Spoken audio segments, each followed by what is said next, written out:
Hello everyone, this is the continuation of our report.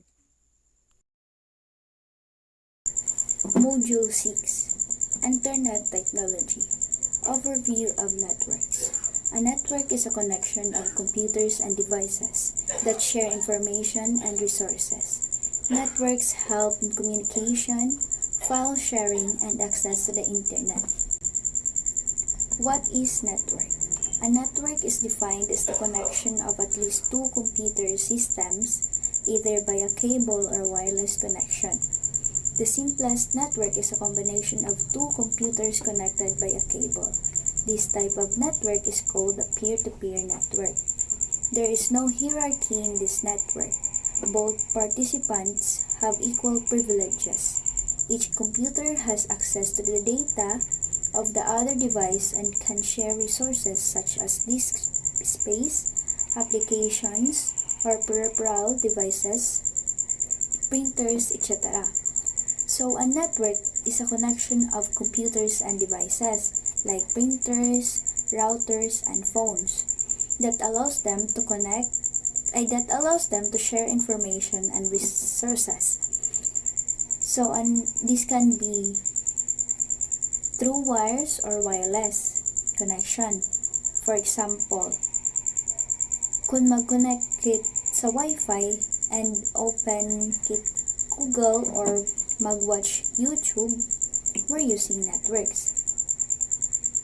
So sa peer-to-peer network daw is a simple network where both devices have equal and can share files directly.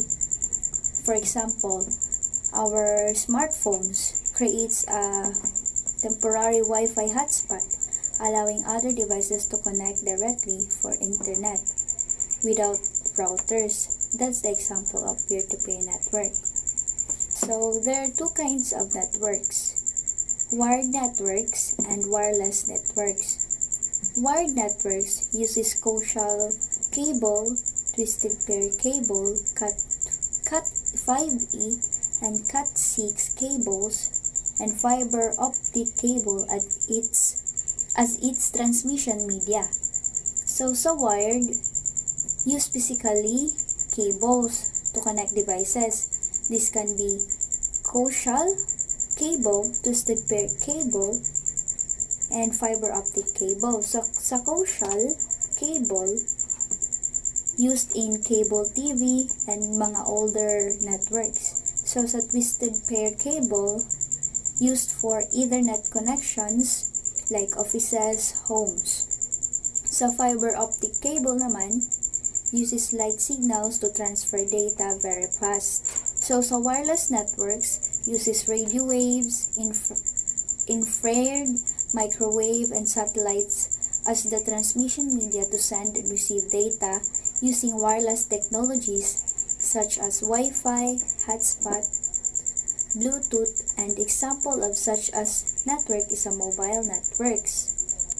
So sa wireless naman, don't need cables. They use radio waves or infrared signals instead. So some common wireless technologies like Wi-Fi, Bluetooth, mobile networks. So sa Wi-Fi, see an common type of wireless internet connections. Sa Bluetooth naman, used for connecting devices like speakers, earphones, and smartphones. Sa mobile networks, used to connect smartphones to the internet. What are the tasks and advantages of network? The main task of a network is to provide participants with a single platform for exchanging data and sharing resources. This task is so important that many aspects of everyday life and the modern world would be unimaginable without networks. The main advantages of networks are shared use data, shared use of resources, central control of programs and data, central storage and backup of data, shared processing power and shared capacity, easy management of authorizations and responsibilities. That's the tasks and advantages of network. How does a network work? In a typical client-server network, there's a central node called the server. The server is connected to the other devices, which are called clients. This connection is either wireless LAN, or wired LAN. In a typical home network, the router assumes the role of the server.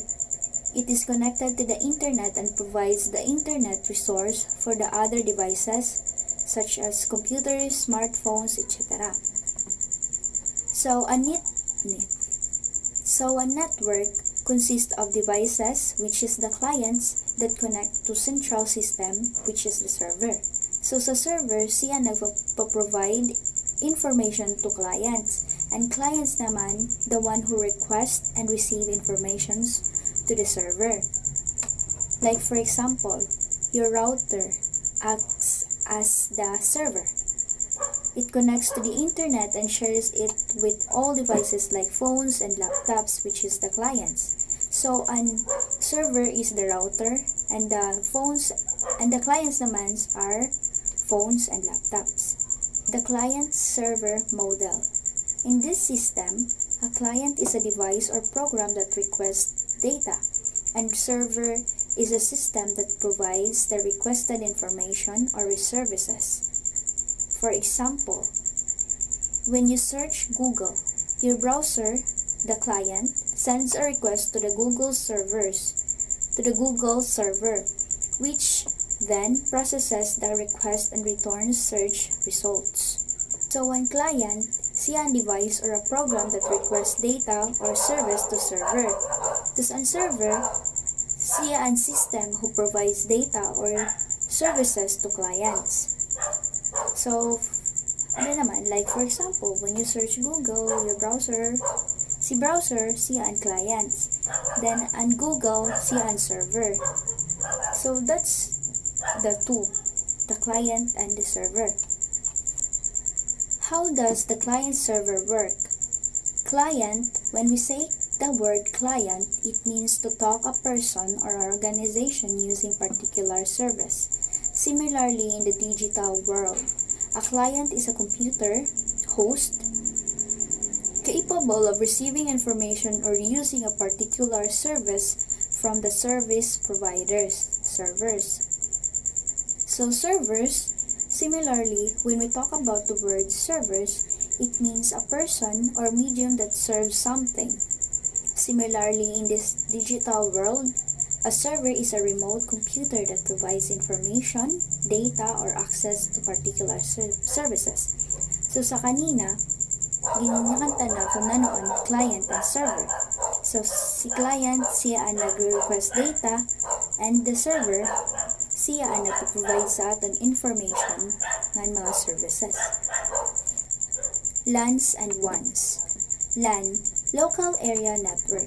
A network that connects computer within a small area like an office, home, or school.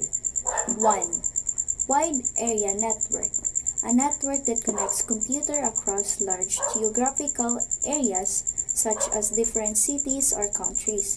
The internet is the largest example of a WAN. So sa LAN, connects computer within a small area.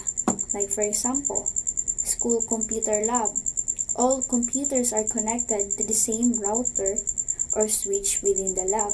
That's the example of LAN, small area. So sa wide naman, connects multiple LANs across large distances or areas. Like for example, the Philippine military. They use a wide area network to connect its bases in different regions. Like sa Luzon, Visayas, Mindanao. They shared classified informations, maps, and order through secure WAN connections. That's the example of WAN. Uses of LAN. LAN is ideal when all the devices are located nearby. For example, in one room or at least they are in the same building.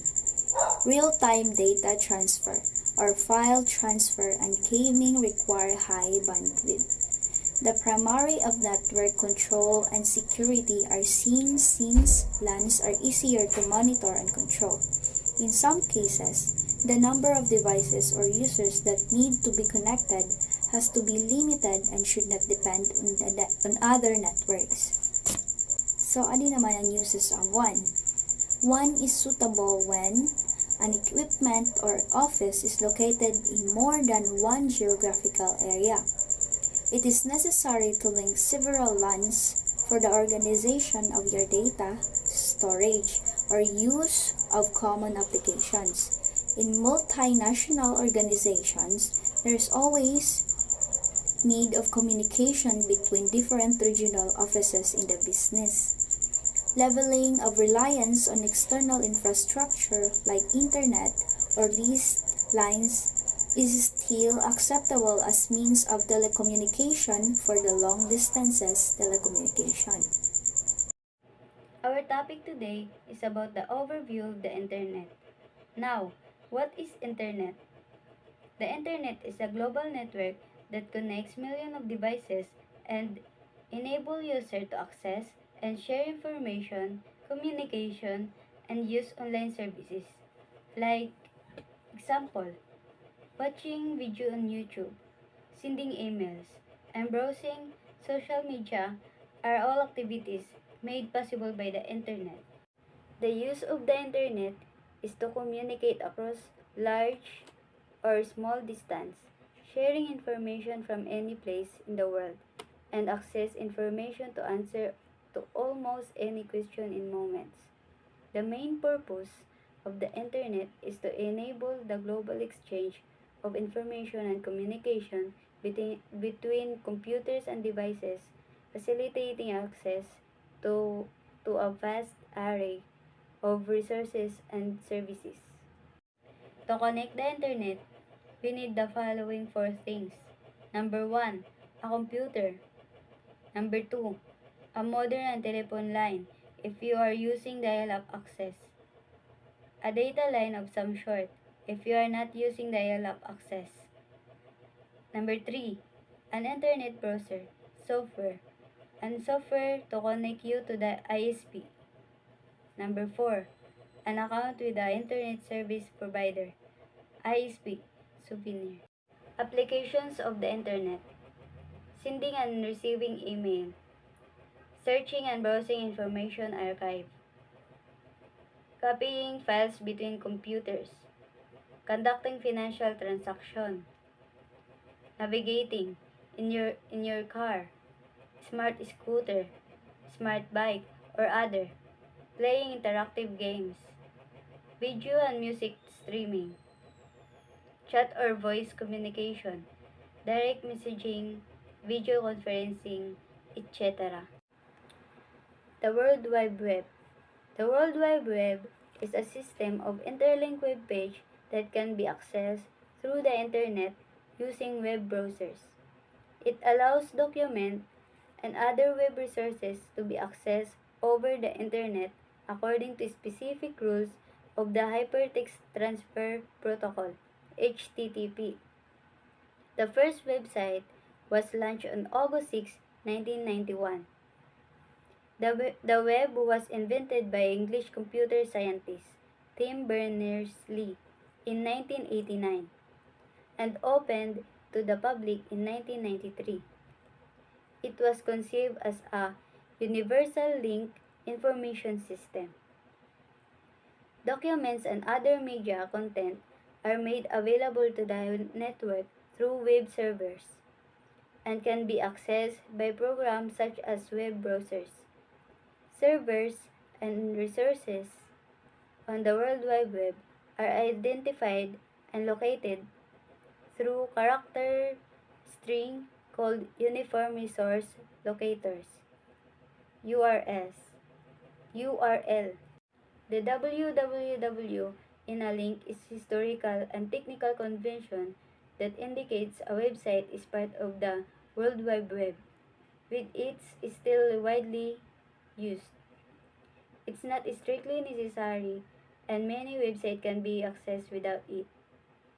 The main purpose of the www is to facilitate information sharing, global accessibility, and interconnectedness, enabling various functions like publishing, communication, education, and entertainment.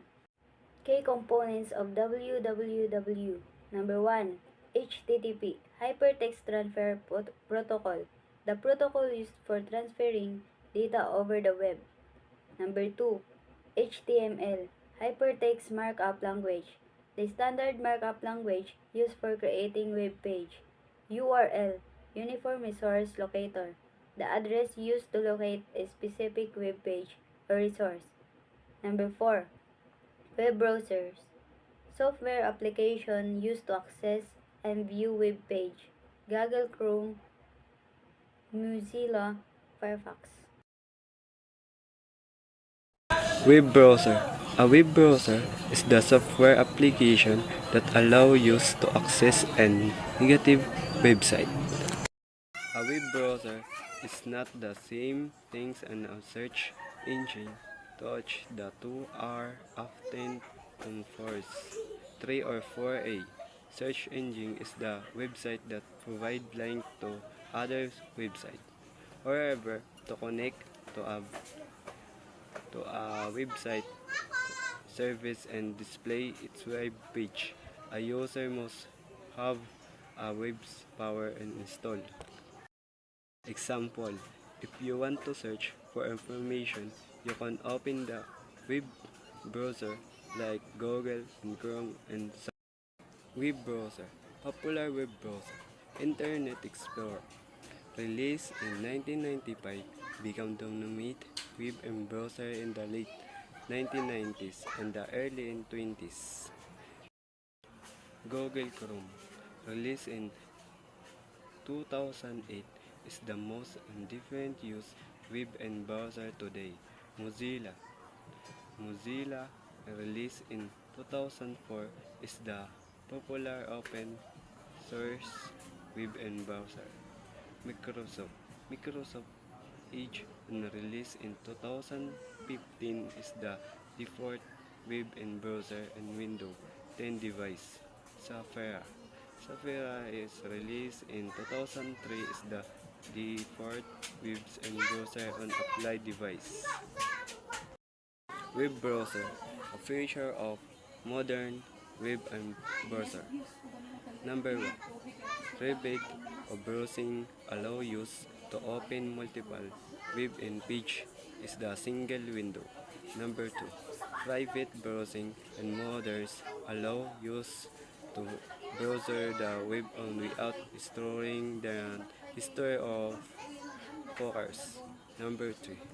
Password management. Many webs and browser cooperate in password management feature. Number 4. Security feature. Modern and web and browser include virus security feature. How the internet work? The internet work by connecting network together as a series of router and the switch a router forward packet of the data between different network with a switch link device without the single network. This enables computer to communicate with each other and access content stored on remote service. Example, when you click on the YouTube video for browser, request the video data from YouTube service. The video is set in a small packet and is played back smoothly on your device.